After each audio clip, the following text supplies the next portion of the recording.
This is where the journey begins. Ash Wednesday is the inception of the season of Lent. Lent, which comes from the Anglo-Saxon word that means lengthen, because the days in this season lengthen as spring approaches.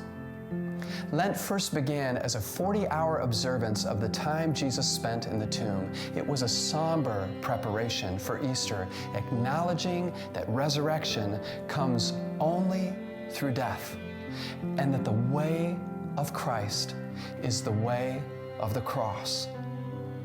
In time, the 40 hours became 6 days in order to recount the events involving Jesus' suffering, or passion. The word passion comes from the Latin word that means suffering. Now, by the end of the first millennia, these 6 days were stretched into 36 days, or a tithe of the whole year. So we spend 10% of our year in special observance, recalling the sacrifice of Christ.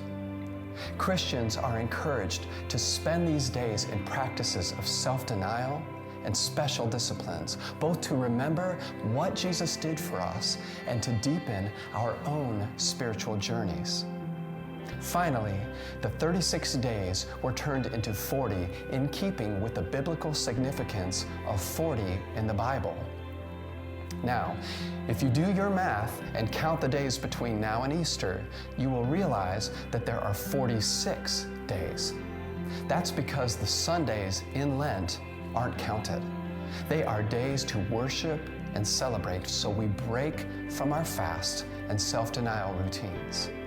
Therefore, 4 days were added onto the front end to still have 40 days in the season, which brings us to this day, Ash Wednesday, the first day of Lent. Christians observe this day remembering the words of Genesis 3:19, "From dust you came, and to dust you shall return." We are mortal creatures. Being aware of our own mortality helps us determine what is really important in life and how we want our days to matter. We mark our foreheads with a sign of the cross made from the ashes of the burned palm leaves which were used in last year's Palm Sunday service.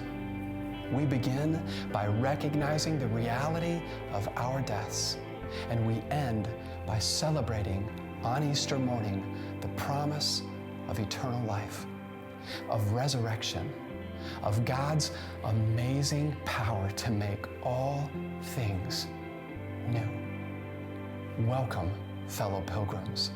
This is where our Lenten journey begins.